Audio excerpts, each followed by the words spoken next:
Think about this. How do we know if a country is thriving, struggling, or simply standing still? Is it the number of new skyscrapers being built, the number of cars on the roads, or maybe the amount people spend on their morning coffee? While all of these can give us clues, economists rely on one ultimate measure to assess a country's economic health: gross domestic product, or GDP. GDP might sound like just another three-letter acronym thrown around in the news, but it's far more than that.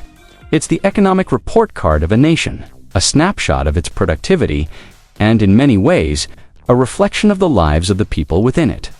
But what exactly is GDP? Why does it matter so much? And, most importantly, how does it affect your life? In this video, we're going to break it all down step by step, using real-world examples and clear explanations that will make this powerful concept come to life. Let's begin.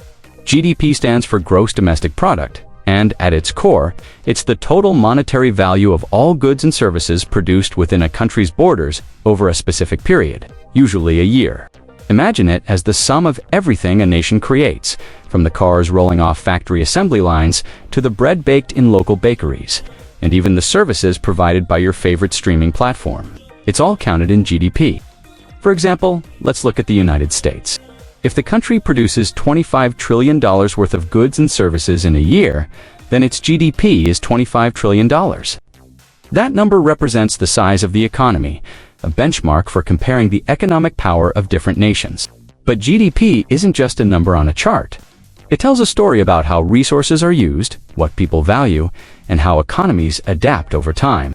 To fully understand GDP, we need to explore how it's calculated. It's not just a random figure. It's the result of a simple yet comprehensive formula that captures the entire economy's activity. Economists calculate GDP by summing up four key components: consumption, investment, government spending, and net exports. Each of these plays a distinct role in shaping the economy. Let's start with consumption, the money households spend on goods and services. Every time you buy groceries, go to the movies, or subscribe to a streaming service, you're contributing to consumption, which makes up about 70% of GDP in countries like the United States. Next is investment. This doesn't mean stocks or bonds, but rather business spending on things like machinery, factories, and infrastructure. For instance, when a tech company builds a new data center, that's considered investment. It's about creating the tools and facilities that drive future productivity. Then we have government spending. This includes expenditures on public services like roads, schools, and healthcare. When the government invests in building a new highway or funding education programs, it boosts GDP by creating jobs and improving infrastructure. Finally, there's net exports, which is the value of a country's exports minus its imports. For example, if the US exports $1 trillion worth of goods but imports $1.5 trillion, this component of GDP would be negative, reducing the overall figure. It's a reminder that global trade plays a crucial role in shaping economic performance. Understanding these components gives us a clearer picture of how GDP measures the scale and health of an economy.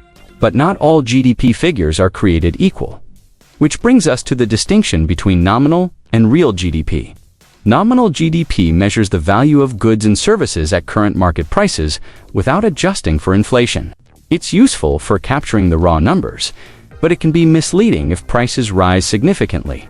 For instance, if a country produces the same number of cars 2 years in a row, but the price of each car increases by 10%, nominal GDP will rise, even though production hasn't changed. This is where real GDP comes in. Real GDP adjusts for inflation, giving us a more accurate picture of how much the economy is actually growing.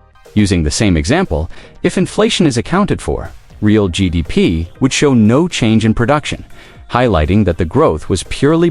It's like comparing to apples from different years. One might be more expensive, but they're still the same apple. Real GDP helps us focus on the actual growth of the economy, not just changes in prices. This distinction is crucial for policymakers and businesses as they make decisions about the future. But why does GDP matter so much? It's because GDP is more than just a measure of economic size.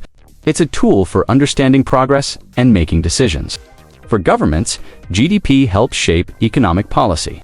If GDP is shrinking, it's a sign of a recession, prompting actions like lowering taxes or increasing government spending to stimulate growth. During the COVID-19 pandemic, for example, governments worldwide introduced stimulus measures to prevent GDP from collapsing. For businesses, GDP provides a snapshot of market conditions. A growing GDP signals increased consumer spending, which is great for companies looking to expand. On the flip side, a shrinking GDP might lead businesses to cut costs or delay investments. And for individuals, GDP growth often translates into more job opportunities and higher wages. However, when GDP shrinks, unemployment rises, and economic challenges become more pronounced. Think back to the 2008 financial crisis. The US GDP dropped sharply, leading to widespread layoffs and a slow recovery. But here's the catch. While GDP tells us a lot about economic activity, it doesn't capture everything. GDP is a powerful tool, but it has limitations. It doesn't measure income inequality, meaning a high GDP doesn't guarantee that wealth is distributed evenly. A country could have a booming economy, yet many of its citizens might struggle financially. Similarly, GDP ignores the value of unpaid work, like caregiving and volunteering, which contribute immensely to society but don't show up in the numbers. Environmental factors are another blind spot.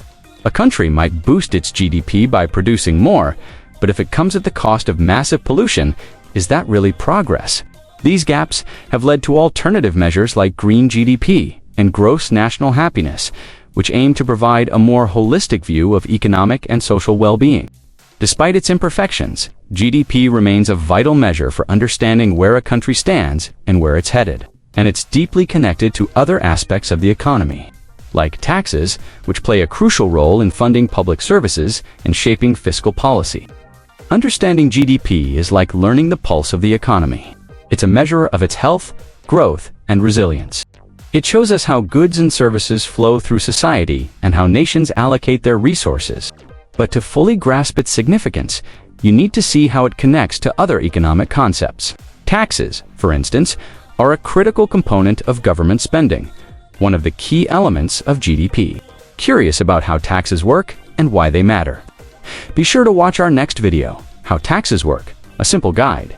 And if you missed our previous video, The Basics of Supply and Demand, don't worry. It's right here, ready to show you how these fundamental forces shape markets and prices. Thank you for watching, and I'll see you in the next video as we continue exploring the fascinating world of economics.